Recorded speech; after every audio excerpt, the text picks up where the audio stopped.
né, junto com o Ronald, né, construímos esse trabalho de conclusão de curso. Agradecer a Kira e a Ione por aceitar, né, participar da banca.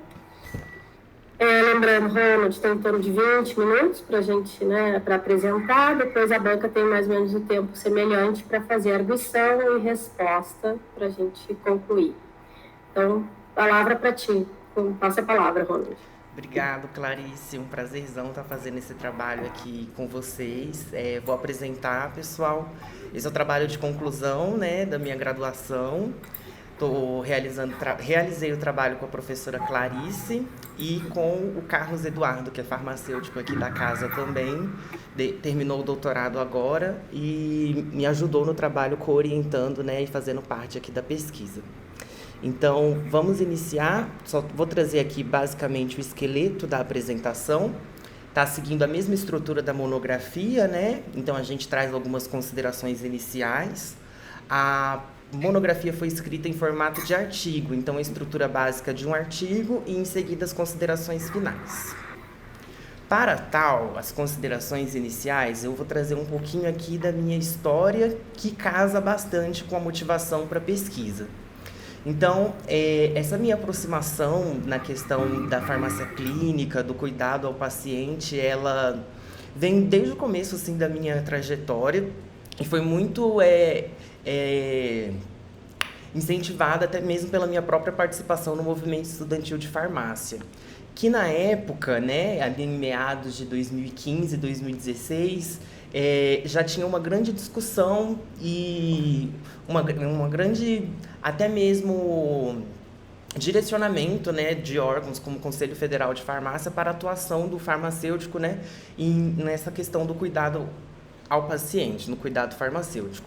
Então, como também em considerações iniciais eu trouxe a questão da educação farmacêutica para a prática do cuidado em saúde, e o meu contato com a educação farmacêutica foi tanto em projetos de iniciação científica voluntária, participação em rodas de conversas sobre diretrizes curriculares nacionais, e isso tudo, né, pensando na questão do medicamento, o seu uso, e muito cunhado também pela minha trajetória profissional da Faculdade de Farmácia da UFMG, quando eu tive contato com a disciplina de atenção farmacêutica, não teve como não fazer um trabalho que relacionasse tudo isso, né? Que não mostrasse como esse caminho foi me trilhando também, né? Eu trilhando e o próprio caminho também me construindo. Então, eu também queria deixar importante, registrado a minha participação nos estágios, né? Na realidade do SUS, realizei um estágio no Versus, e isso também pôde contribuir para a realização da pesquisa. Nesse sentido, trazendo a questão da atenção farmacêutica, eu trago aqui um conceito clássico, né? Que é a atenção farmacêutica, do inglês Pharmaceutical Care, cunhado por Hepler e Strange, em 1990, foi determinada como a provisão responsável do tratamento farmacológico. Então, é onde o farmacêutico tem o objetivo de pactuar metas com os pacientes e esse profissional ele vai se responsabilizar para tal e tomar uma decisão compartilhada com o paciente. Em seguida, continuando aqui com as considerações iniciais, né, abrindo um pouquinho sobre a atenção farmacêutica, ela é uma filosofia de prática. A atenção farmacêutica, ela é um campo do conhecimento. E, nesse sentido, ela tem um tripé, onde a gente pode apontar a filosofia da prática profissional, que a gente tem a questão de atitudes e valores, ou seja, essa filosofia ela é universal, ela pode ser aplicada em quaisquer países, baseada nessas atitudes e valores, onde o farmacêutico tem essa responsabilidade pela necessidade farmacoterapêutica do seu paciente. O processo de cuidado na atenção farmacêutica, ele é baseado em um método. Então, na atenção farmacêutica, quando a gente fala do Serviço de Gerenciamento da Terapia Medicamentosa, essa sigla GTM, nós estamos falando de um serviço que tem um método, do inglês PW, Pharmacotherapy Workup, onde o farmacêutico vai seguir uma série de passos, né? De critérios que ele vai verificar. Esse medicamento é o mais indicado, efetivo, seguro e conveniente ao meu paciente? E por seguinte, a gestão da prática. Esse aspecto fala do tripé, onde o serviço ele precisa ter como se fosse um esqueleto para funcionar, né? Então vai entrar a questão do pagamento, a própria questão do relacionamento com outros profissionais, de forma que o objetivo na atenção farmacêutica é a identificação, mas não só identificar, resolver também o problema relacionado ao uso do medicamento, como bem cunhado pela professora Djenane. Então aqui eu trago a linha do tempo, né, também que foi auxiliando nessas considerações iniciais da pesquisa. Então, no Brasil, a gente vê transformações significativas na nossa área da farmácia, desde a publicação de diretrizes curriculares nacionais em 2002, que já quebravam com farmacêutico especialista, né, farmacêutico bioquímico, analista clínico e industrial, focando numa perspectiva generalista. Em 2013, o Conselho Federal de Farmácia publica resoluções com atribuições clínicas do farmacêutico e o serviço de prescrição farmacêutica. Em seguida, a gente tem uma cartilha muito importante do CFF que vai elencar os serviços farmacêuticos, trazer algumas definições e contextualizar, né, a área do cuidado farmacêutico no Brasil, e mais recentemente as diretrizes curriculares nacionais de 2017, que também direcionam a formação para o cuidado visando o indivíduo, família e a comunidade. Ainda aqui, então, para justificar o nosso estudo, a gente traz que o serviço de gerenciamento da terapia medicamentosa, ele é uma prática da atenção farmacêutica. Nós já dizemos que ele é um serviço que tem um método estruturado e padronizado, porém, a realidade brasileira precisa ser destacada e a gente elencar que há obstáculos para a provisão desse serviço e até mesmo para a provisão do cuidado farmacêutico. A gente sabe que há uma necessidade social do GTM, tendo em vista que esse serviço tem resultados positivos e essa necessidade social é justificada pelo uso do medicamento, o aumento das taxas de uso do medicamento, que também vem relacionado ao próprio perfil da população, né? A população brasileira está envelhecendo, com isso ela também utiliza mais medicamentos e pode incorrer em mais problemas relacionados ao uso do medicamento.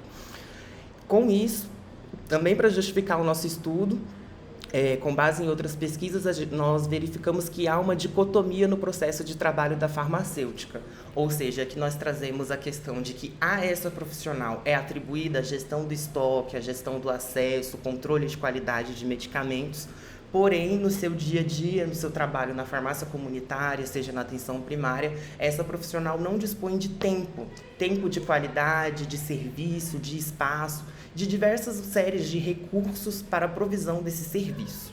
Então, para tal, nós visamos identificar critérios que possam eleger os nossos pacientes, que possam nos auxiliar a priorizar esses pacientes, porque os indivíduos têm as diversas necessidades farmacoterapêuticas, o farmacêutico, a farmacêutica pode atender diversas pessoas, então, dentre quais elas que nós deveremos ofertar o serviço de gerenciamento da terapia medicamentosa? Então, respondendo essa pergunta que o meu trabalho é executado. Então, a gente traz aqui a justificativa, né, do perfil populacional que está envelhecendo. Então, outros trabalhos trazem essa questão do envelhecimento populacional, da questão do paciente idoso, polifarmácia, e que incorre numa morbimortalidade associada ao uso de medicamentos. Existem trabalhos brasileiros que também verificaram isso. Existem grupos populacionais, né, faixas etárias, que têm maiores chances de ter problemas relacionados ao uso do medicamento. Em seguida, aqui, a gente pode trazer aqui, né, como foi realizada a nossa pesquisa. Então, o esqueleto básico dela. O nosso trabalho é uma revisão integrativa na literatura. Para tal, a gente respondeu uma pergunta de pesquisa com o método PICO. Aqui eu destaco o CO, né, que na epidemiologia, o P se relaciona a uma população, o I a uma intervenção e o CO a um contexto. Como a nossa pesquisa é uma pesquisa de natureza qualitativa, então nós temos um contexto para analisar, né? Eu não tenho um outcome, um desfecho ainda. Nisso, nós realizamos a revisão integrativa na base de dados PubMed. Montamos uma pergunta de pesquisa com 3 dimensões e os seus escritores, e com base nisso selecionamos artigos que incluímos, excluímos e depois partimos para a seleção e extração dos dados. Então aqui eu vou trazer um passo a passo breve da pesquisa. Fizemos aqui um fluxograma. Para tal, né, nós elaboramos a pergunta de pesquisa. Qual foi essa pergunta de pesquisa? Quais são os critérios de elegibilidade de pacientes para o serviço de gerenciamento da terapia medicamentosa? Então, com essa pergunta, nós conseguimos construir 3 descritores, com os descritores, seus entretermos, com a estratégia de busca, colocamos a estratégia de busca na base de dados do PubMed e realizamos a seleção dos estudos. Aqui eu vou trazer para vocês a dimensão de cada descritor, né? O primeiro balãozinho aqui em cima, amarelo, nós tivemos a dimensão 1, que era de pacientes que utilizavam o serviço de gerenciamento da terapia medicamentosa. O nosso trabalho teve o foco em pacientes que utilizam o GTM. Para tal, colocamos serviços farmacêuticos, no inglês Medication Therapy Management, MTM, que é muito conhecido, o serviço do GTM nos Estados Unidos com esse termo, e também termos livres, né, que verificamos na pesquisa, como Pharmacotherapy Follow-up e Comprehensive Medication Management, que fala dessa compreensão abrangente do uso de medicamentos. Licença. Só para pegar uma água, pessoal, que eu falo bastante e acaba até secando a garganta. A segunda dimensão, esse balãozinho verde mais claro, seria então a intervenção. A nossa intervenção da pesquisa é justamente seleção dos pacientes. Então, procuramos estudos que falassem sobre seleção de pacientes, admissão de pacientes e o termo livre, critérios de elegibilidade. E, por final, o nosso terceiro e última dimensão, que é a questão do contexto. Então, a gente sabe que o serviço farmacêutico pode ocorrer em diversos lugares. Logo, a gente não quis restringir a nossa pesquisa a um contexto específico. Então, utilizamos todos os níveis de atenção à saúde. Atenção primária, secundária e terciária. E alguns termos livres em inglês, né? Ele coloca aqui Tertiary Healthcare, Tertiary Care Centers e o termo livre Centers for Medicaid, Medicare and Medicaid Services, que é uma agência americana, né, que faz a gestão dos serviços de saúde e seguros de saúde nos Estados Unidos. Então, para também compreender esse ambiente. Para tal, essas daqui foram as dimensões da pergunta de pesquisa e os descritores utilizados. Com isso, nós conseguimos incorrer nos seguintes resultados. O primeiro foi o fluxograma do processo de seleção de estudos. Então, na base de dados PubMed, com a estratégia de busca daqueles descritores, nós encontramos 176 artigos no mês de julho desse ano. Então, desses 176, lemos o título e resumo. Com os nossos critérios de exclusão e inclusão, nós realizamos uma triagem dos estudos. Então, aquele estudo que era uma revisão não nos atende, porque o meu trabalho já é uma revisão narrativa, integrativa. Então, eu não posso usar uma outra revisão. Trabalhos, a grande maioria deles, 115, que estavam relacionados com pacientes, por exemplo, usuários de um segmento por conta de uma doença específica, ou um estudo que avaliou apenas antimicrobianos, ou pacientes, por exemplo, que têm DPOC. Esses estudos eles não foram levados em consideração. Levamos em consideração estudos que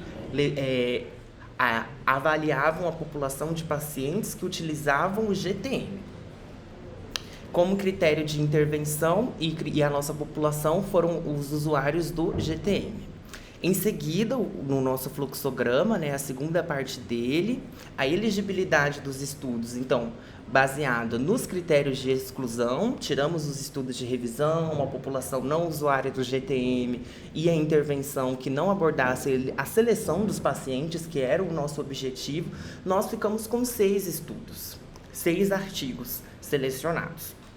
E após uma leitura desses artigos, levando em consideração o termo Centers for Medicare and Medicaid Services, que é essa agência americana de regulação dos serviços de saúde, né, nós realizamos a inclusão de um estudo, que ele é um Program Guidance, é um guia para os provisores, os patrocinadores do GTM, implementarem o seu estudo com base nessas normas da agência americana.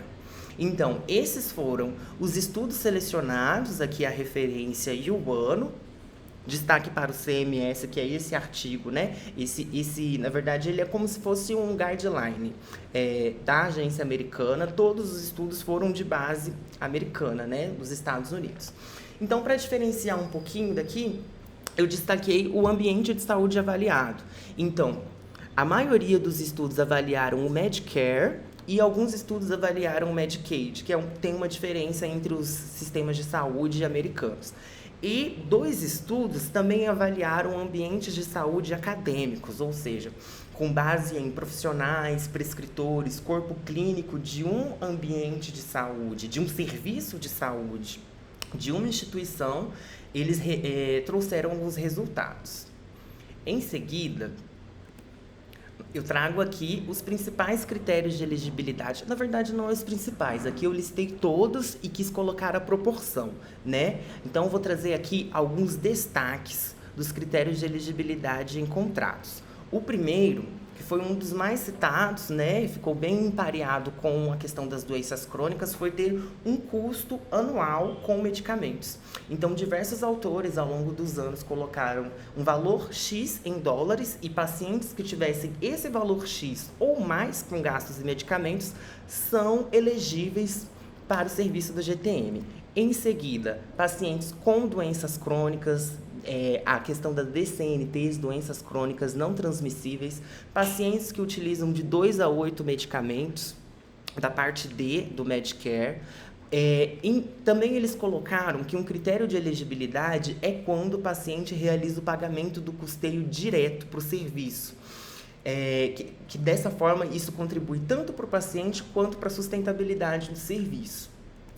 E outro critério também foi paciente que já tem um PRM previamente identificado, ou um evento adverso, ou um baixo letramento em saúde. Então, em relação a todos esses critérios, também com a questão do paciente idoso, que é justificado, né, levando em consideração o envelhecimento populacional, eu apresento aqui alguns dos critérios, né, mais destacados pelos autores. E aí a gente pode trazer para a nossa realidade, a nossa comparação e fazer a discussão. Então, um estudo de Lee, ele propôs um novo critério, na verdade, novos critérios, né? Ele levou em consideração um medicamento ou um esquema farmacoterapêutico considerado complexo. Nisso, ele focou para diversas medicações que utilizam diferentes vias de administração, medicamentos com dispositivos injetáveis, muito relacionado também com o uso hospitalar.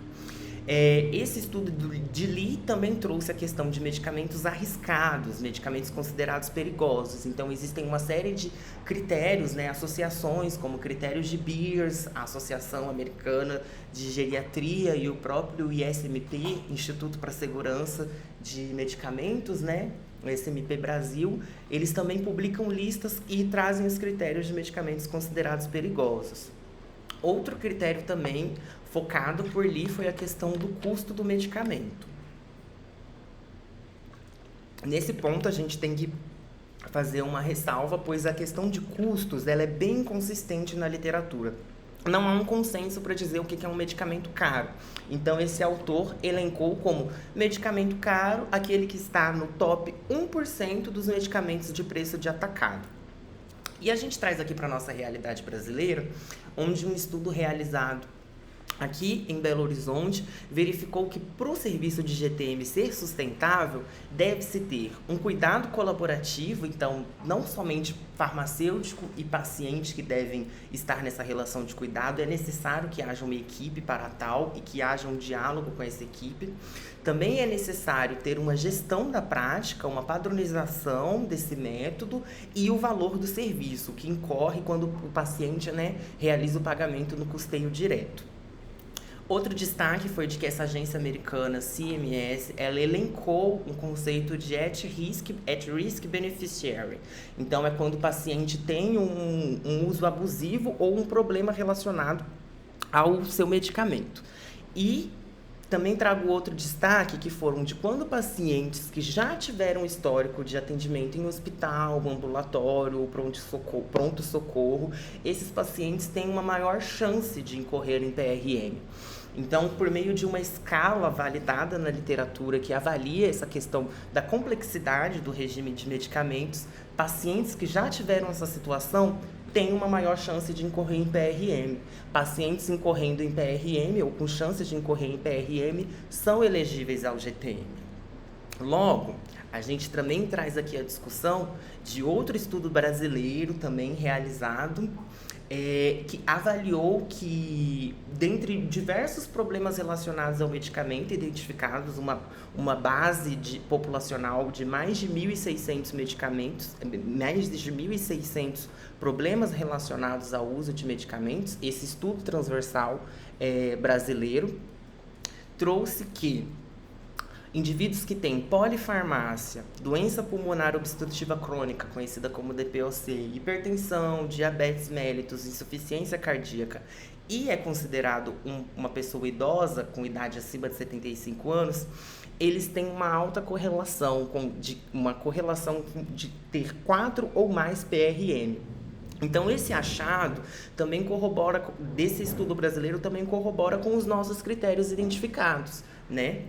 Aquele gráfico também elenca pessoas com doenças crônicas, pessoas que utilizam medicamentos, pacientes idosos, são elegíveis para o GTM. E, além disso, em outro estudo de Shoemaker e Rasul, elas verificaram que o GTM reduz a taxa de hospitalização e visitas ao pronto-socorro. Diversos parâmetros clínicos, como hemoglobina glicada e colesterol LDL, foram melhorados quando a pessoa foi usuária do serviço de GTM. Quando ocorre essa responsabilização entre o profissional, essa preocupação e essa pactuação entre profissional e paciente, a fim de melhorar o seu tratamento medicamentoso. Logo, a gente aponta aqui também algumas limitações do nosso estudo, né? O meu trabalho não se restringiu a um ambiente específico. Eu estava procurando serviços que pudessem ser aplicados a quaisquer níveis de atenção.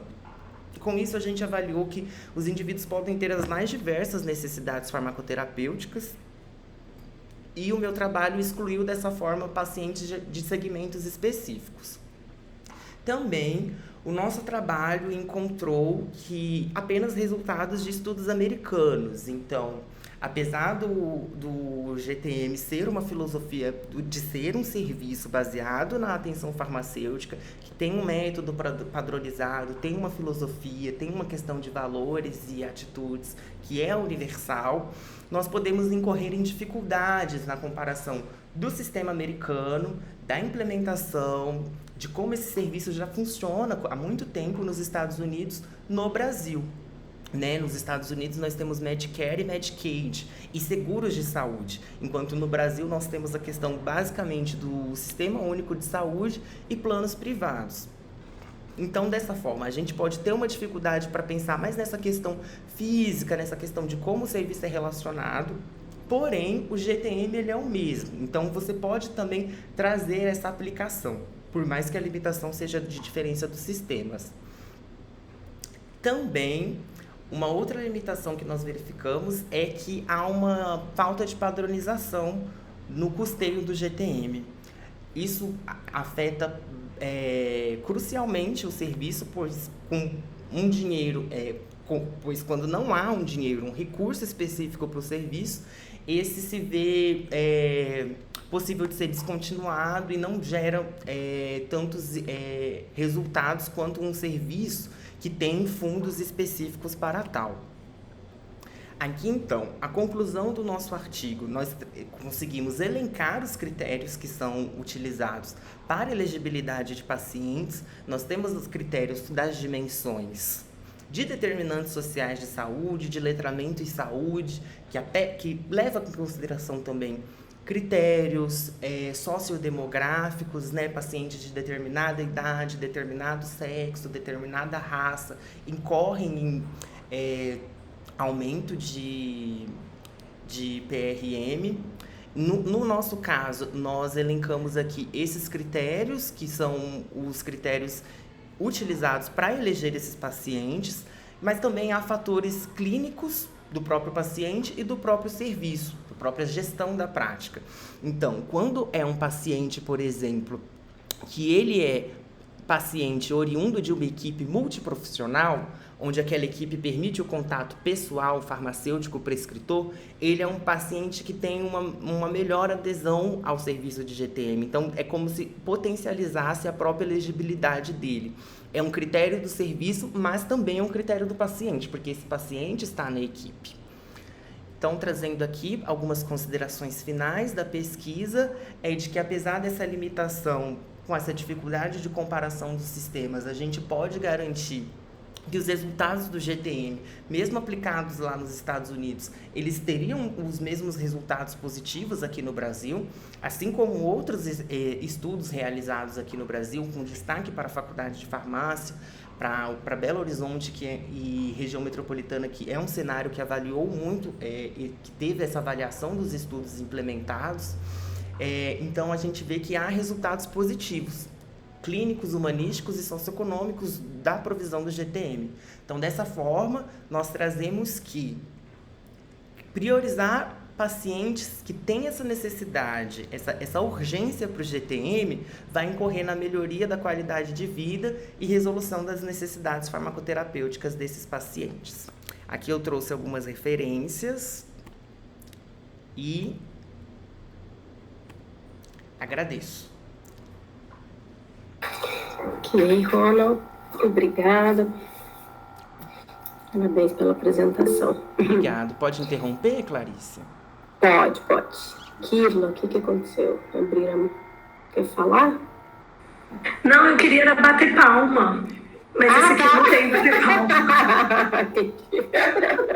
Eu botei a mão. Tava no microfone. O meu vídeo apareceu agora. Obrigado, gente. Obrigado. Vou entrar aqui de novo no celular. O Meet não tem graça, né? Não tem as carinhas, não tem nada. Bom, então agora a gente passa a palavra, né, para a Kirla e a Ione. Não sei se uma quer começar e vão conversando, ou cada uma quer falar no seu momento. Aí vocês podem ficar à vontade, tá bom? Obrigada. Kirla, quer começar hoje? Ontem é o contrário. Uai, você que manda. Pode começar e eu vou dando uns pitaquinhos aí no meio também. Então tá bom. Ronald, obrigada pelo convite, Clarice, Carlos, tá? Obrigada pela confiança aí, né, por me convidar para participar da banca. Parabenizar pelo trabalho, né? É sempre uma construção longa, né? Um aprendizado importante que o TCC traz para a gente, né? Então, é nesse sentido que eu venho também fazer algumas colocações. O texto eu vou te mandar, tá? É sempre mais difícil corrigir em PDF, né? Acho que eu vou pedir para o povo mandar em Word, porque aí a gente vai fazendo as correções. Então, tá cheio de coisinha amarela e balãozinho, tá? Quando tiver balãozinho, você entra dentro para ver o que tá escrito, né? Então, eu tentei sinalizar, assim, de uma forma, com um texto amarelo, marcador. Algumas vezes é só uma questão de você prestar atenção em vírgula, né, referência, coisas assim que não estão muito claras, eu não vou perder tempo com isso, mas queria discutir alguns pontos, tá? Aí deixa eu só, quando eu olhar para cá, porque eu estou olhando para outra tela, tá? Seu trabalho está aqui. Que é outro desafio também, né? É bom não imprimir e não matar árvores, mas cria esses desafios. Então, peraí. Então, algumas frases eu achei um pouco confusas, então eu faço só uma sugestão, né? Eu falo assim, olha, eu não consegui entender, então para você repensar, né, com os seus orientadores, mas vamos lá. Essa aqui. Na página 17, eu marquei de amarelinho aqui, deixa eu parar. primeiro, segundo, quando você fala do GTM, tá? Dentre os serviços, aí lá a última frase é: o GTM baseia-se na espécie de um algoritmo que estrutura o pensamento do profissional na prática da atenção farmacêutica, né? Então, na verdade, não é o GTM, né? É o processo de trabalho, o método de trabalho, faz parte da prática profissional, né? Da atenção farmacêutica, e que é aplicado em um serviço que é o GTM. Então, ficou uma frase um pouco truncada, tipo assim, o GTM baseia-se numa espécie de algoritmo, né? O GTM é a prestação de um serviço que tem como uma das questões o método de trabalho embasado na filosofia da atenção farmacêutica, que é, né, que nos diz como, quando e por que fazer, né? Aí, na página 18, o seu penúltimo parágrafo, eu sugiro até que você passe para cima, porque como você fala desse algoritmo lá na página 17, aí depois na página 18 você fala: o GTM compreende o processo, né? E de repente, se você juntar lá com aquele outro parágrafo, vai fazer um pouco mais sentido. Eu senti um pouco isso, tá, Ronald? Eu acho que você tem que dar uma revisão, assim, porque eu sentia que às vezes você ia e voltava no mesmo assunto, tá? Então, você falava uma coisa, mudava de assunto, depois voltava nesse mesmo assunto. Então, essa é uma sugestão. Aí, toda vez que você faz essas mudanças, você tem que ver se não vai ficar repetitivo, né? O que você tem que refazer ali para dar uma maior conexão. Da mesma forma, aqui na página 18, o último parágrafo que você fala do documento do primeiro consenso, né? A primeira proposta de consenso, eu também sugiro que você leve ela lá para a página 17, que tem uma hora que você fala sobre isso. Que você fala sobre... quando você fala assim, no segundo parágrafo, lá na 17, nesse inteirinho, os serviços farmacêuticos... Não é aqui não. Tem um outro lugar que você fala, aqui, ó, da questão do consenso, que ficou... que não dá para comparar e que você faz uma discussão, tá? Então, você passa essa parte do consenso para lá. É isso que eu estou te falando, algumas coisas ficaram assim, você ia e voltava no mesmo assunto. Aí você faz a mudança, se você achar pertinente, e vê se dá mais sentido, tá? Porque quando a gente lê muitas vezes um trabalho também, no final a gente não consegue mais, né? Assim, é tão claro pra gente que a gente fala assim, meu Deus. Na página 20... Ione. Oi. Queria saber se eu posso também fazer um comentário nessa parte, antes de mudar, né? Porque senão depois aí vai tudo de novo no início. Não, com certeza. Vamos fazer nesse bate-bola que eu acho que é mais produtivo. Então, primeiro, né, só agradecendo aí o convite para participar também da banca. Agradecer o Ronald pelo convite, o Carlos e a Clarice também, né? Como orientador e co-orientador do Ronald, que é uma pessoa muito querida para mim. E fico muito feliz de poder participar desse momento, né? Senão eu fico emocionada, então eu vou deixar para o final para elogiar, porque senão eu vou começar a chorar logo no início. E aí vai atrapalhar tudo, entendeu? Mas na página 17 também, só complementando um pouquinho, né, o que a Ione trouxe, deixa eu achar. Quando você traz um pouquinho sobre, você traz só esse pequeno parágrafo falando sobre a definição do CFF, dos serviços farmacêuticos, e começa falando, né, que dentro dos serviços clínicos possíveis de serem prestados, há o gerenciamento da terapia medicamentosa. Eu fiquei pensando se mantém ou não mesmo, né, de fato, esse parágrafo sobre os conceitos de serviços farmacêuticos do CFF, porque tem alguns conflitos de definições mesmo, né, de conceituações em relação ao que é preconizado pelo GTM e pela atenção farmacêutica. Então, como você não explora, né, você não detalha, não traz outras explorações, explanações dessas definições do CFF, eu não sei se seria talvez melhor tirar esse parágrafo, porque existem conflitos mesmo conceituais, de certa forma, sabe? Como não foi o seu objetivo explorar isso e trazer... Porque do consenso brasileiro, você traz a definição e traz um pouco essa dicotomia, né? Essas problematizações que existem em torno dessas definições. Mas do CFF você não traz. Aí eu não sei, né? Ou você acrescenta um pouquinho a discussão, né? De pensar o que eles definem, porque eles têm uma gradação de complexidade dos serviços farmacêuticos, né? Desde dispensação, revisão de farmacoterapia até o acompanhamento farmacoterapêutico, ou tirar esse parágrafo. Não sei o que a Ione acha, assim, mas fiquei pensando nesse conflito de definições mesmo, sabe? Não sei o que vocês acham também, né? Você está falando nesse inteirinho os serviços farmacêuticos compreendem ou dentre os serviços clínicos possíveis? Não, desse parágrafo de cima. Gente, tem um pico de luz aqui, eu perdi tudo que aquilo lá falou. Tô perdida, eu voltei agora. Eu vi que você foi e voltou. Tem um pico de luz que eu achei que não ia voltar. É conectei meu celular aqui. São os desafios, né, Clarice, das apresentações online.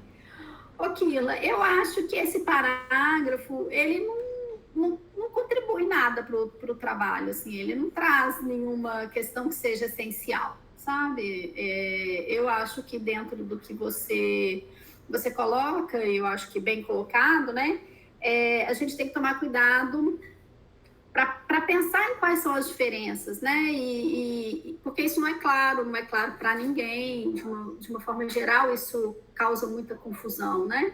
Então, já que você fez todo um trabalho focando na questão do GTM, eu acho que você não precisa desse parágrafo, assim como tem um outro também, depois eu vou achar a página aqui, que aí eu já falo de uma vez, já traz essa mesma história. Você está falando do GTM, na hora que chegar a página eu te falo. Aí você fala também de um resultado de revisão da farmacoterapia. Aí não tem muito por que você falar as duas coisas, né? Se você já está trabalhando, ou então fala em separado, né? Vão produzir resultados que são diferentes. Mas eu te falo a página, tá? Porque a ideia é essa mesma que a Kila está trazendo. Mas aí você conversa com o Carlos, com a Clarice, para ver o que vocês pensam.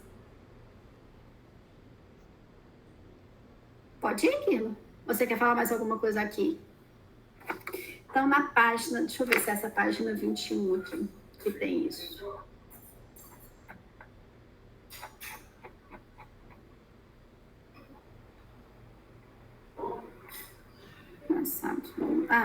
Primeiro tem a página 20 aqui, peraí.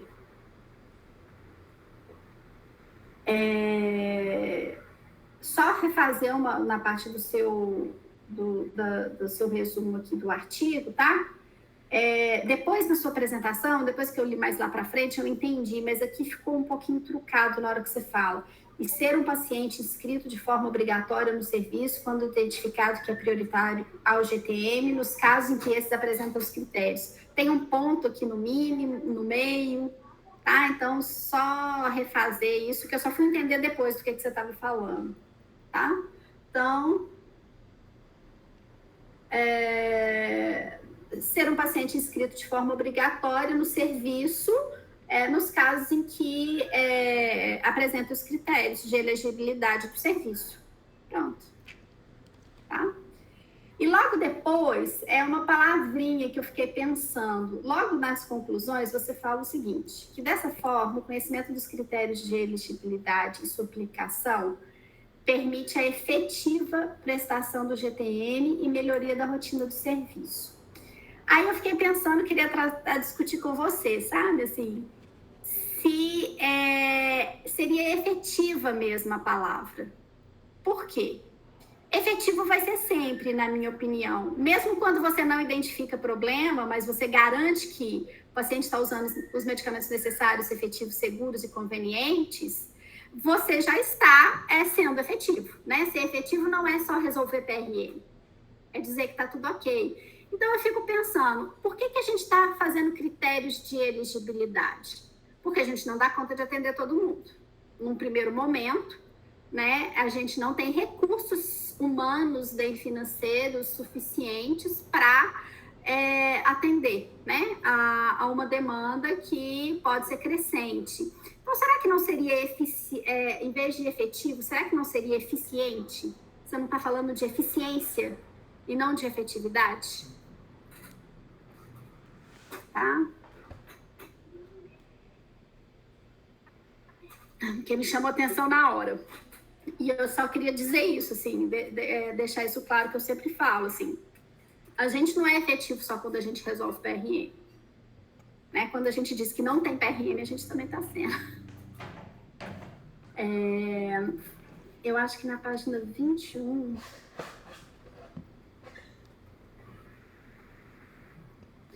aqui que está na página 21, tá? Que está aquela observação que você faz no que vê no primeiro, segundo, terceiro, no final do terceiro parágrafo, quando você fala, frente a essa avaliação, dentre os 86% dos participantes que tinham ao menos um PRM, 79 destes foram resolvidos após a conclusão do estudo. Eu fiquei com um pouco de vontade de ver os números absolutos, porque como você misturou duas porcentagens, né, eu acabei ficando um pouco confusa. Essa é a primeira questão. A segunda é aqui, que logo depois você vem. Logo, a revisão da farmacoterapia, somada às intervenções farmacêuticas realizadas no GTM, minimizaram os PRMs, contribuindo para a redução dos eventos adversos. Aí eu fiquei pensando, você está falando de outros estudos que falam da revisão da farmacoterapia, como serviço, né, preconizado pelo CFF, aí eu acho que não tem por que você misturar abacaxi com laranja, tá? Ou você está falando de revisão da farmacoterapia no contexto do GTM, porque a gente faz revisão da farmacoterapia. Aí eu não entendi o que você quis dizer, né? Aí eu fui lá nos artigos, eu vi nas suas referências, eu entendi, mas eu não tenho certeza, que você colocou um estudo de revisão da farmacoterapia e associado. Aí eu queria saber se foi isso mesmo e o que você pensa disso.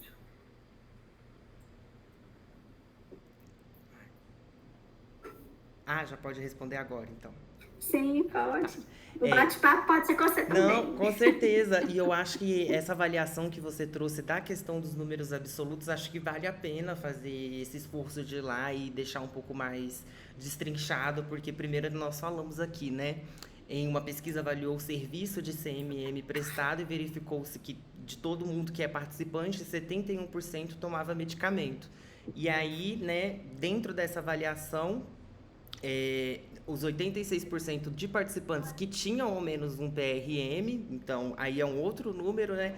Quase 80% desses foram resolvidos pela conclusão do estudo. Então, realmente, aqui fica bem confusa essa questão de 3 porcentagens, né? No mesmo, isso, e uma da mesma outra, frase. Né? Uma porcentagem, assim, realmente. Dá pra gente destrinchar isso daqui melhor. Muito bem visto. E acho que aqui, quando a gente traz essa revisão da farmacoterapia, seria mesmo como a etapa dentro do GTM.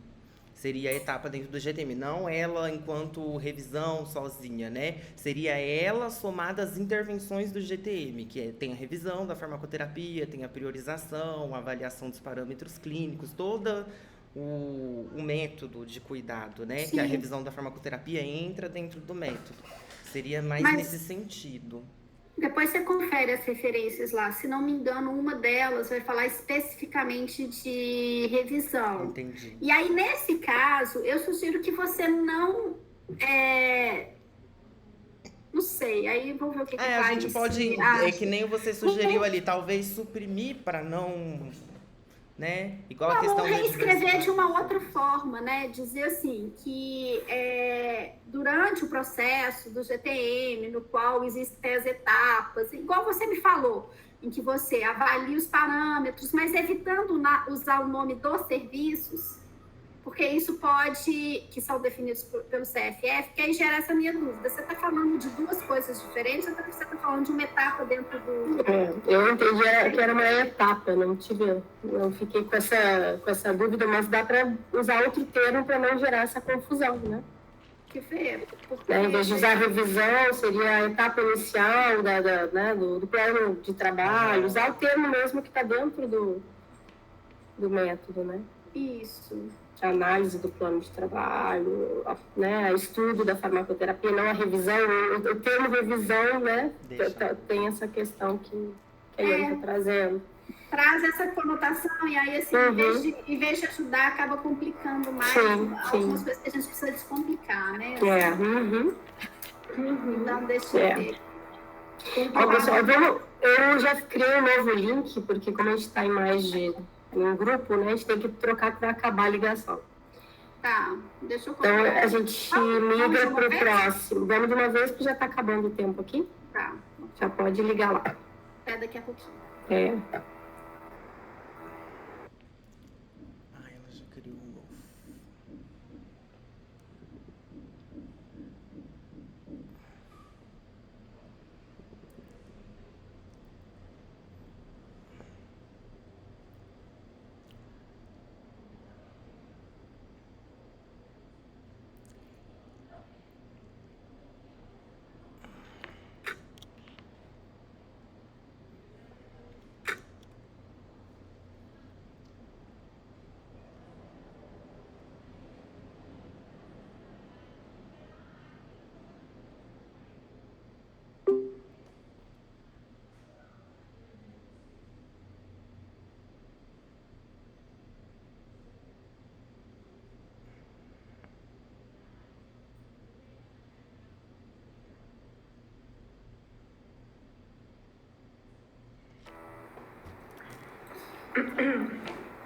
Pronto, podem seguir a discussão.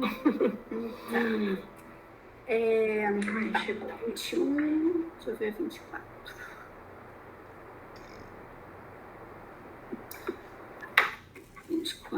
Cadê ela? Tá. Aí eu queria te fazer uma pergunta.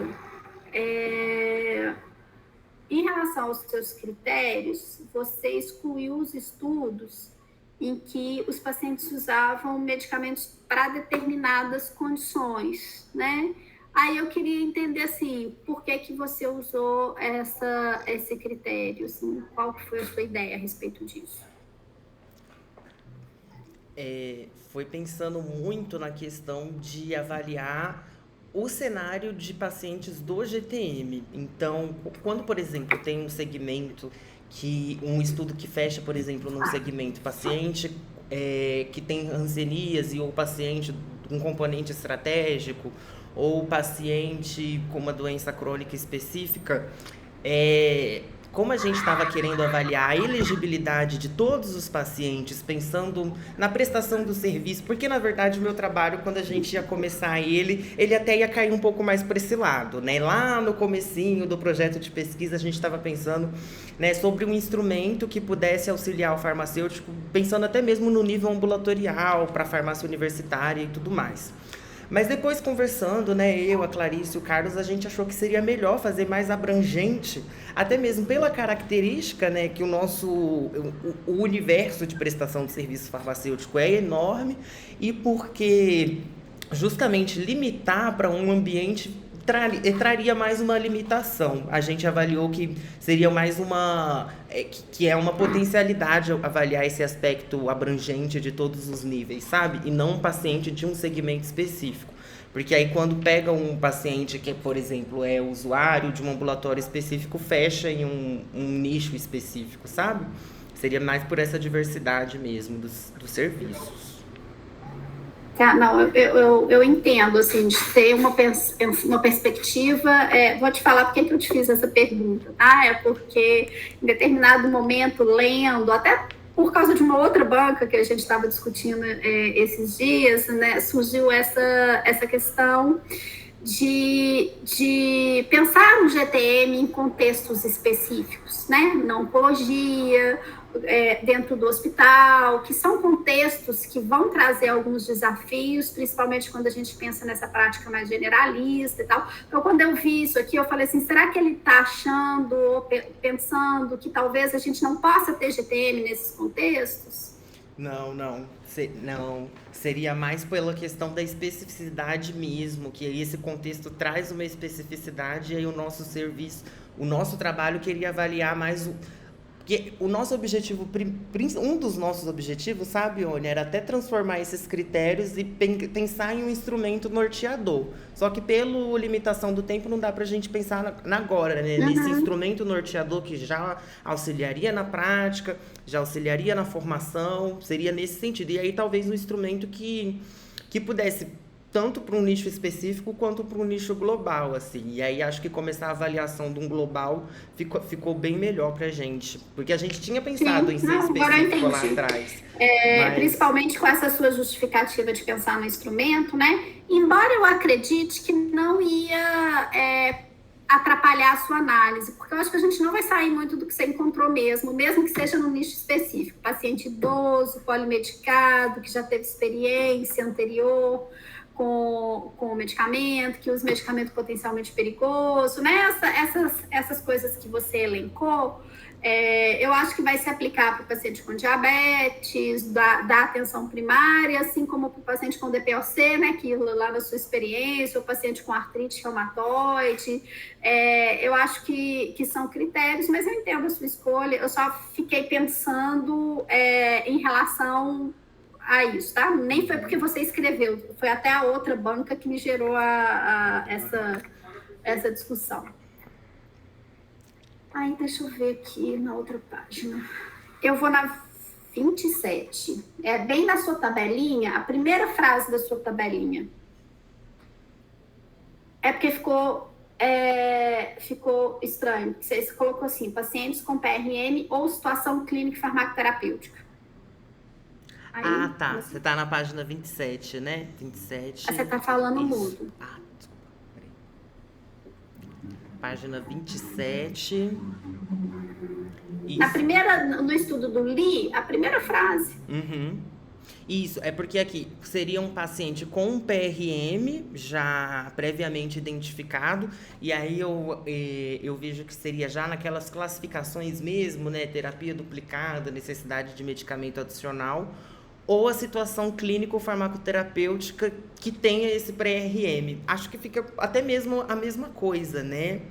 Acho que você pode colocar só com PRM. Por dois motivos. Lá eles vão usar estado de saúde, né? Você pode dizer descontrole, que já é um PRM, né? Então, assim, ficaria um pouco redundante, né? E situação clínica farmacoterapêutica, o nosso grupo que usa essa terminologia, a gente está devendo essa publicação aí, mas vai sair. Não saiu com o Ministério, mas vai sair. E só porque ficou assim, também situação clínica farmacoterapêutica, ok, né? Descontrolado, o que você quis dizer com isso? Entendi. Acho que não vai ser... Você confere, né, se é isso mesmo, mas eu acho que se você paciente com PRM, já vai ser compreensível. Então, tem que ver assim que já foi.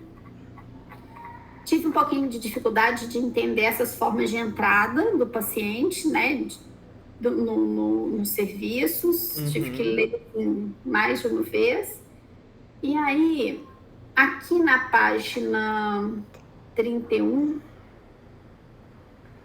deixa eu ver qual parágrafo. No primeiro parágrafo, no final dele, quando você fala além disso, bom, eu vou falar de uma forma assim, geral na discussão. Na discussão, eu achei que você tentou discutir muita coisa junto. Sabe, assim, que você tentou colocar muitas coisas na mesma discussão. Nem dava um parágrafozinho para a gente falar assim, mudou de assunto. Então, assim, aqui especificamente, eu achei que você colocar a questão da competência cultural aqui quebrou um pouco o raciocínio. Aí eu faço uma sugestão de você mandá-la lá para frente. Eu não sei exatamente em qual lugar, acho que na página 32. Uhum. Tá? Quando você fala assim,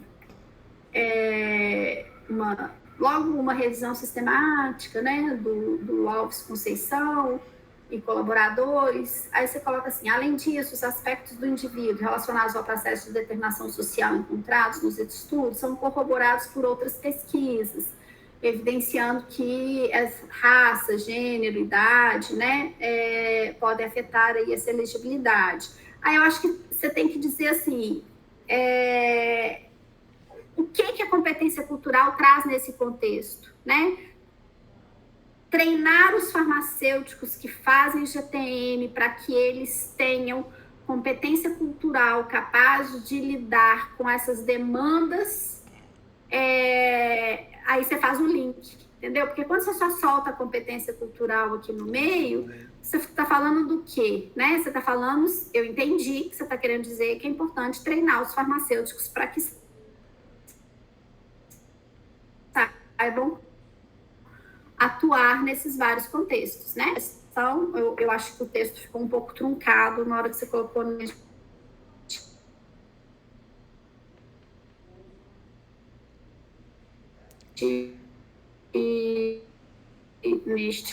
na 33. Deixa eu ver se agora que você apresentou se eu entendo, porque eu escrevi, eu não entendi, tá? Mas é que agora eu posso ter entendido. A parte que você fala assim, antes do Schumacher e Rassol, a frase acima, você fala assim, além disso, os pacientes inscritos via opt-in tiveram um aumento nos custos de medicação, indicando que o método opt-out promove um impacto positivo nos pacientes, de forma a diminuir a mortalidade. Eu não consegui entender o que tem o método de entrada a ver com custo de medicação e com redução da mortalidade. Faltou alguma informação que você omitiu aí no meio para fazer esse raciocínio. Essa questão do opt-in e opt-out eu também não conhecia, mas quando a gente fez essa pesquisa eu encontrei mais de 2 estudos que falam muito sobre essa questão da inscrição do paciente nesse serviço, né? E aí, quando ele fala do opt-out, que é o que ele prioriza, é quando o paciente é elegível ou o paciente escolhe sair. Então, no caso, o serviço, como se fosse um rastreador mesmo. O serviço detectou que ele tem o critério, então o serviço já incluiu ele quando eu digo serviço, pode ser o profissional ou o patrocinador, ele já é automaticamente matriculado e aí ele, opt-out, ele pode optar por sair. Agora, quando ele traz essa questão do opt-in, que aumentou o custo de mortalidade, aumentou o custo com medicamento, né? Isso. É porque no opt-in, o paciente, a ele é atribuído a decisão de entrar ou não. E aí até tem mais um parágrafo lá para baixo, acho que eu falei lá embaixo, que ele traz que muitos pacientes já se sentem sobrecarregados quando são ofertados para ele esse serviço. Então, quando o paciente é perguntado, né, você deseja participar de um serviço, você quer entrar nesse serviço, alguns pacientes já se veem sobrecarregados. Então, por isso que o opt-out, na verdade, essa matrícula obrigatória, né, poderíamos traduzir assim, matrícula obrigatória ou opção por saída, eu elenquei como melhora e é até daquele fator que eu falei. É um fator do serviço, mas também é um pouco do paciente, porque é um pouco da característica dele, né? Então fica realmente, dá um pouco de dubiedade, assim, até para mim, mas eu quis trazer esse aspecto, porque eu acho que dá para defender isso também. Não, mas aí tudo bem, mas só então tenta melhorar um pouco da frase, porque eu não entendi como que você fez esse pulo. Tipo, ser opt-in aumenta o custo da medicação, mas se ele é opt-out, ele diminui a mortalidade. Então, porque você quis relacionar as duas coisas. Então, aumentar o custo de medicação aqui quer dizer que ele está usando mais e qual que é a comparação do outro com reduzir? Eu acho que está faltando alguma informação aí nessa comparação, né? Que aí eu até explicar o que é, como é que é essa logística aí, né? Desse de Ele knockout. explica, no pé das páginas, das tabelas, ele explica. Mas deixar um pouco mais... Talvez, claro, mas eu acho que foi assim, você comparar um com o outro, e um você fala custo, o outro você fala mortalidade, é que não deu para entender que pulo que você fez aí no seu raciocínio, tá?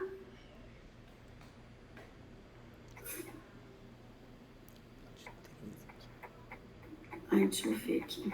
Eu acho que eu acabei, porque eu não anotei mais nenhuma página aqui. É isso. São algumas considerações, algumas outras pequenas frases e pequenas questões, tá, Ronald? Mas te parabenizar pelo trabalho, seus orientadores.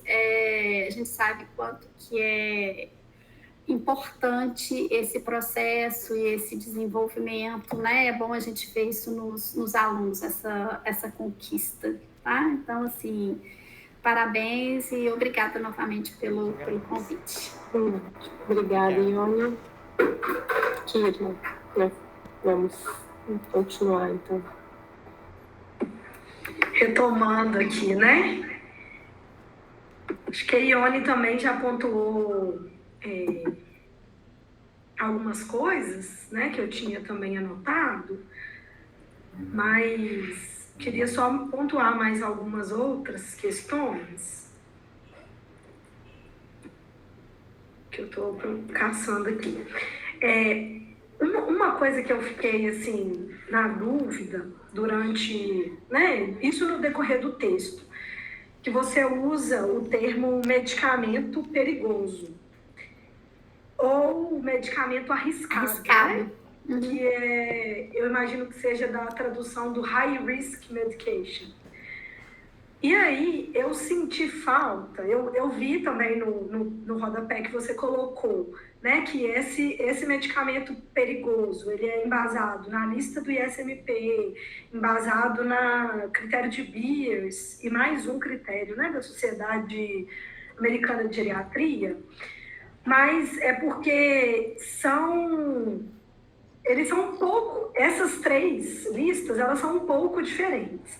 Né? Então, por exemplo, o critério de Beers, ele traz os medicamentos potencialmente perigosos para idosos. A lista STOP também traz, comparado ao critério de Beers, medicamentos potencialmente perigosos para idosos também. E quando a gente está falando de medicamento potencialmente perigoso geral, que, por exemplo, a lista do ISMP trabalha com essa, que são também os medicamentos de alta vigilância, né, que a gente chama de alta vigilância, ela não traz esse viés do idoso, por exemplo, sabe? Então, eu não sei se os artigos, eu confesso que eu não, né, entrei, né, nos artigos, mas eu não sei se os artigos que trazem essa definição, eles trazem específica para idoso, ou eles abrangem os dois juntos. Talvez deixar isso um pouco mais claro, né? O que você está chamando de medicamento perigoso ou de medicamento, né? Que existem aí esses vários termos. Medicamento perigoso, medicamento de alta vigilância, ou medicamento potencialmente perigoso. Eu acho que seria até um termo melhor, porque ele tem o potencial de causar danos, né? Não que ele vai causar danos por si só, porque ele paradinho lá, se o paciente não usar, ele não vai trazer dano, né? Então, tem até esse termo, né? O medicamento potencialmente perigoso. Talvez deixar isso em alguma parte do texto mais claro, com base nos estudos que você utilizou, né? Se é mais focado para idoso ou não, ou se você quer trazer, talvez, o termo abrangente. Olha, o que eu estou chamando aqui de medicamento potencialmente perigoso abrange isso, isso e isso. Sabe? De uma forma mais clara. O primeiro estudo, que é o do Lee, e ele é o único que traz esse conceito, e é ele que propõe esse conceito também de que isso é um critério de elegibilidade, ele traz os três. Ele fala da STOP, do Beers e do ISMP. Então, talvez dá pra gente no parágrafo não só falar a sigla, né, mas dizer, olha, tem essas três classificações, né, dá para trazer potencialmente perigoso, mas também para o grupo de idoso. Aí ele classificou os três mesmo, ele acabou referenciando os três. Não sei se alguma forma de deixar isso mais claro, talvez, né, assim, pode ser até mesmo uma nota de rodapé mesmo, né, esse autor traz isso, Eu não sei, assim, fiquei pensando nisso, assim, né? Posso dar um pitaco? Claro. Porque é importante, Ronald, pensando nisso, porque isso afeta o seu critério de elegibilidade. Uma coisa é você pensar nos pacientes idosos usando esses medicamentos. Outra coisa é você introduzir os de alta vigilância. Que aí, então, independente da idade, né, Ione? Exatamente. Então, isso é importante porque afeta, assim, justamente o coração do seu trabalho, que são os critérios. E aí, pensando nessa mesma lógica, eu acho que quando eu termino de ler o seu texto, eu entendo o que é o opt-out e o opt-in. Só que, por exemplo, quando você coloca no rodapé, você coloca só o opt-out. Aí depois entra na história o opt-in. E eu falo assim, gente, mas o que é isso?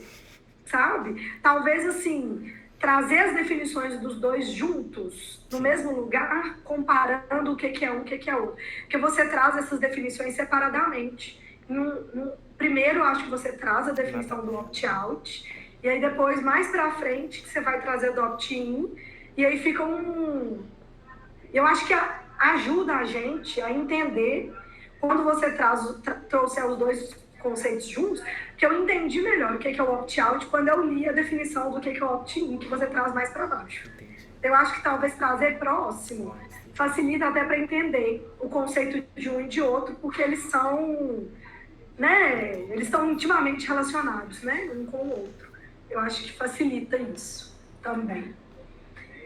E, deixa eu ver aqui,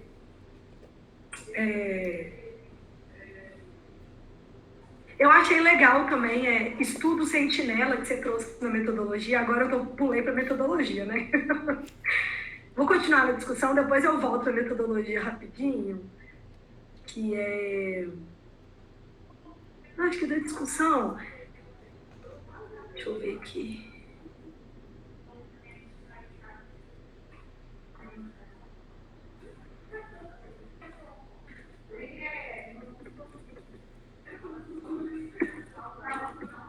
Tem uma frase específica que eu fiquei um pouquinho confusa, que está na página 32, que você traz assim, com relação ao limite mínimo de doenças crônicas para elegibilidade, os planos que exigem 2 doenças crônicas tiveram adesão de 16,4%, comparado aos planos que exigem 3 doenças crônicas, com 9,2% de adesão dos pacientes.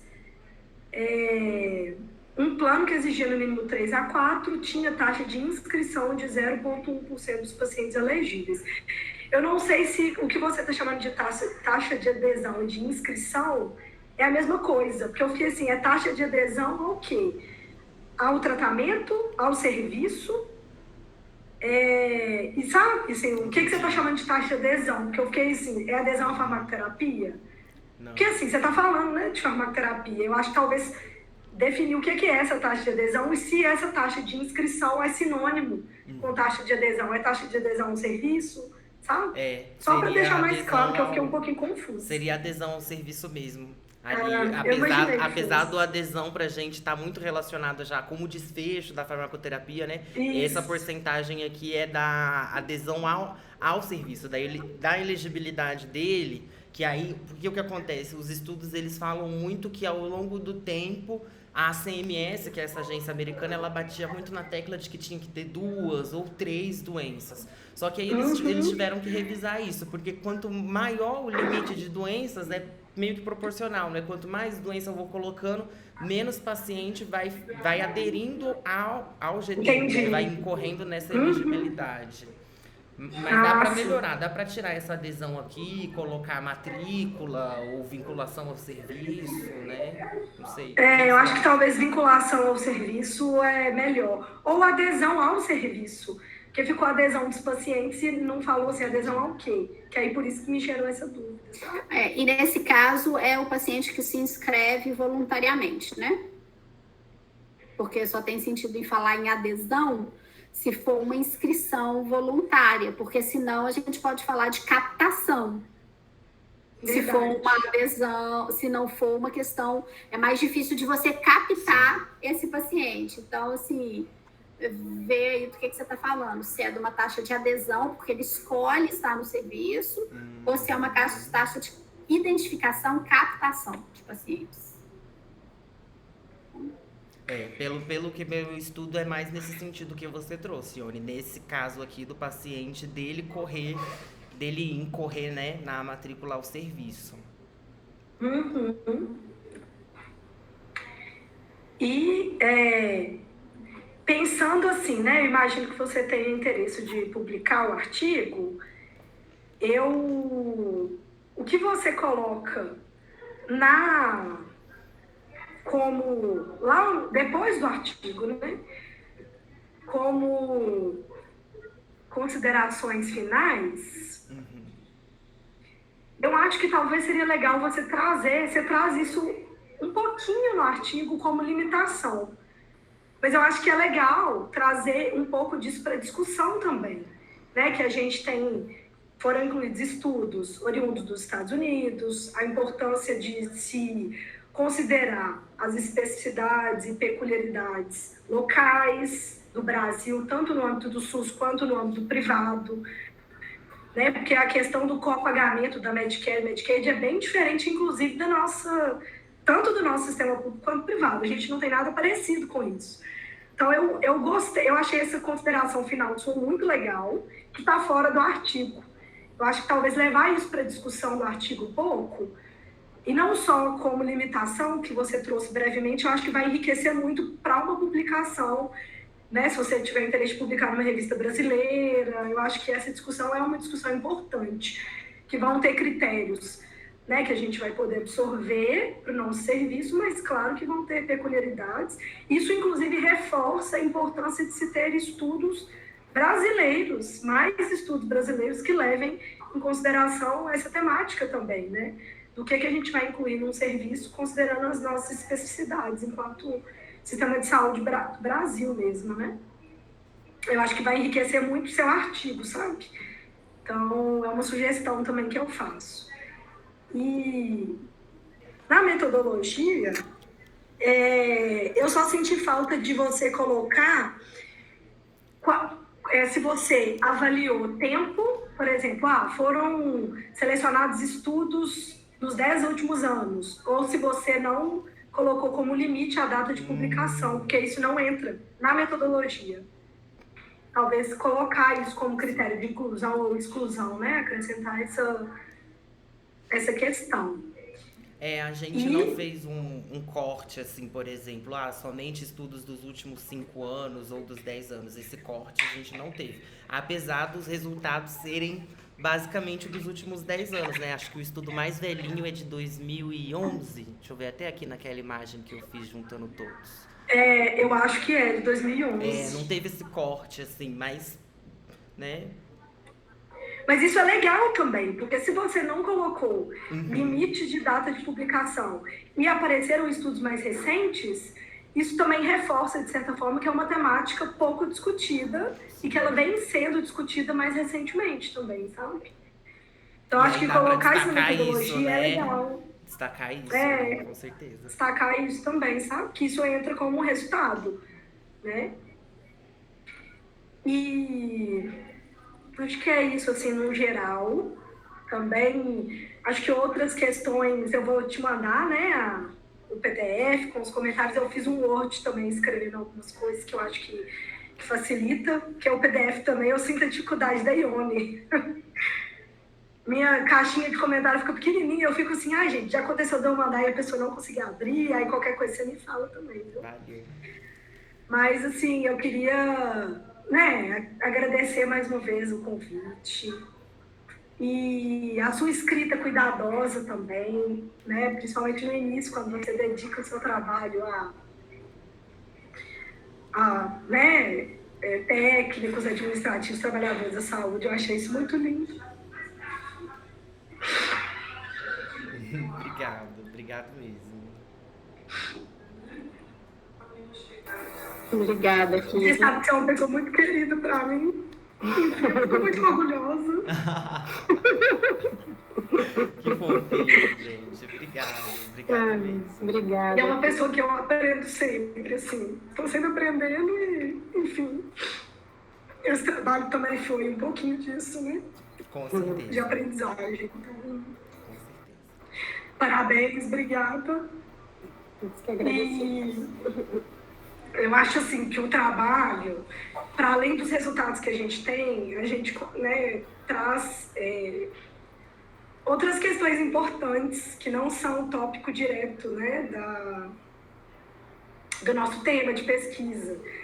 Então, assim, eu acho que você traz isso na sua escrita, quando você coloca, né, no feminino também, eu acho que isso tem uma potência, assim, uma importância. E a própria né? estrutura do TCC eu fui linkando um pouco com isso, assim, Sim. aquela parte que não era o artigo, né, por ser um pouquinho mais tradicional, eu deixei ali, mas a parte da revisão, né, que aí a gente tem mais a liberdade ali nas considerações, eu fui elencando muito assim. Esse estilo de escrita acho que não é meu, é fruto de muita coisa, é fruto de todo esse corpo de professoras e professores da faculdade, né? Eu vendo um monte de trabalho, a própria parceria com a Clarice, assim, a gente ter estudado educação farmacêutica, que tá aí nas minhas veias, antes de eu pisar aqui na faculdade.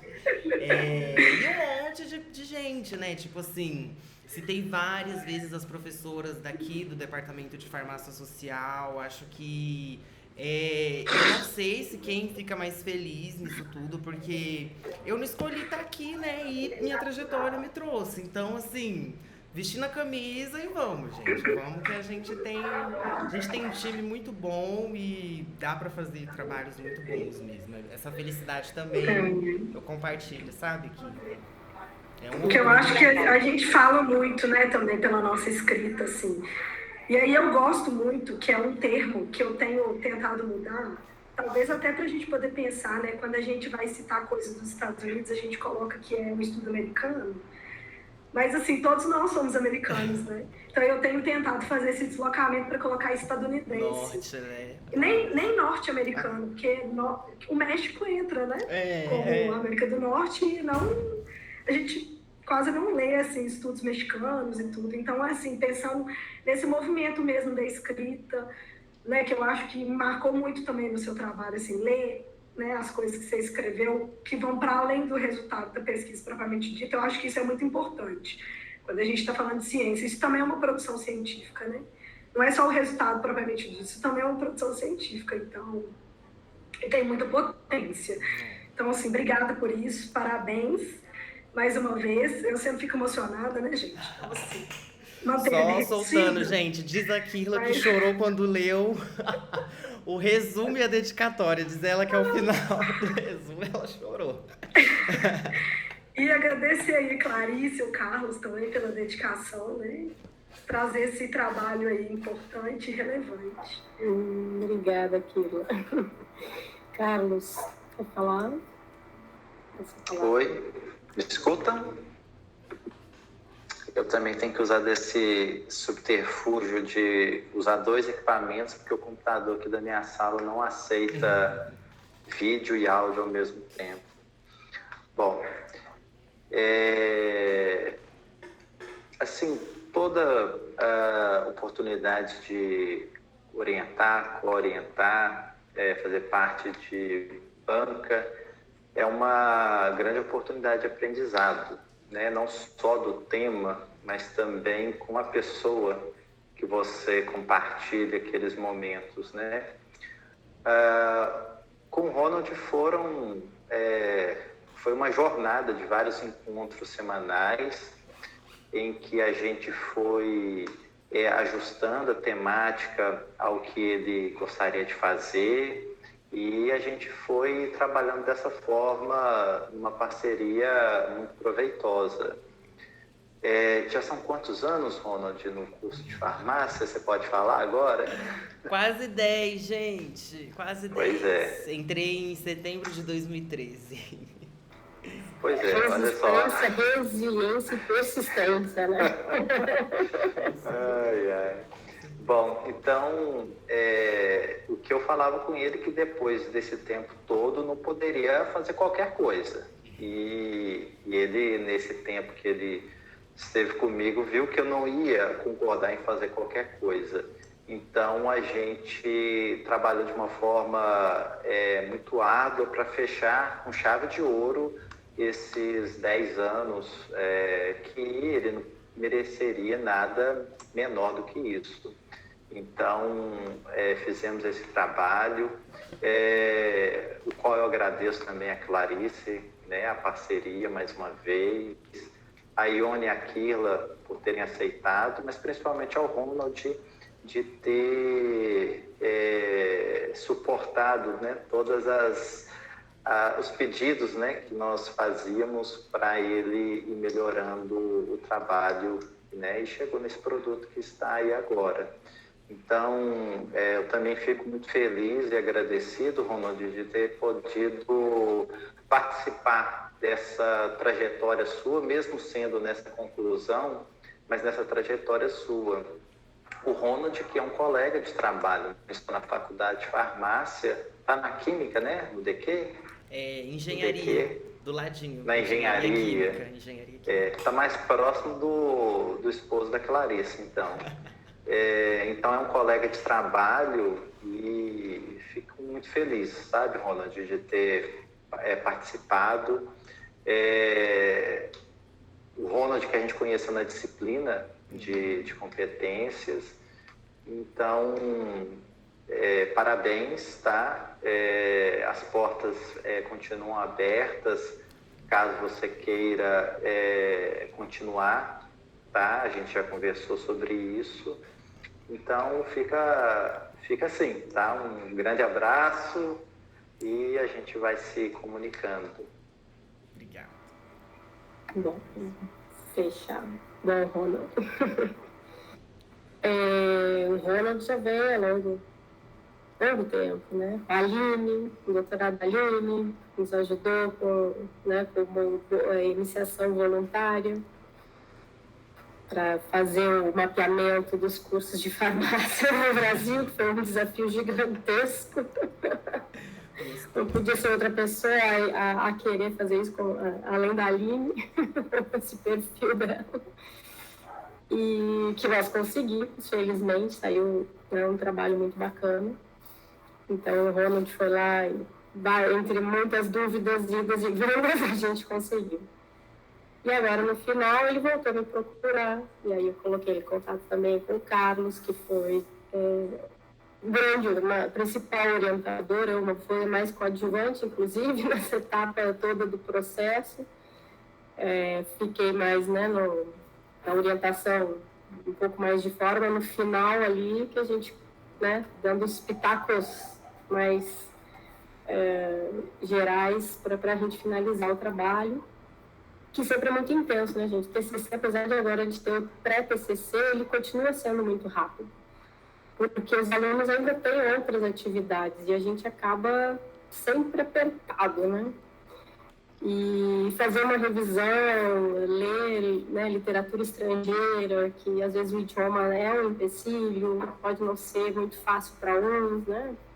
Tem essa, vamos dizer assim, esse além, né? Então, a gente tem que, né, parabenizar, né, o Ronald por ter aceitado esse desafio, fazer essa revisão, uma temática que é escassa, né? A gente ainda não tem muitas publicações, a gente tem essa questão do idioma, que a gente vai encontrar só literatura em inglês, principalmente. E ele ter se debruçado, né? E é isso que o Carlos falou, tem que acabar o curso feliz, né? Com chave de ouro. Então, parabéns e te agradecer também pela confiança, né? Mais uma vez, de trabalhar comigo. E é isso. Estamos aí, como o Carlos falou, né? Sempre de portas abertas. Agora, eu não sei se vocês querem ver a ficha de avaliação e eu peço para o Ronald sair, ou eu passo depois para vocês e a gente só define se está aprovado ou não, e depois a gente pontua separadamente. O que vocês acham? Vamos mostrar e fazer de uma vez, que aí já sai com as coisas assinadas, né? Então, eu pedi para o Ronald sair um pouquinho, daqui a pouquinho eu te aviso no WhatsApp, aí tu retorna e aí te dou a palavra para fechar. Obrigado. Tá bom? Obrigado, vou sair. Até mais.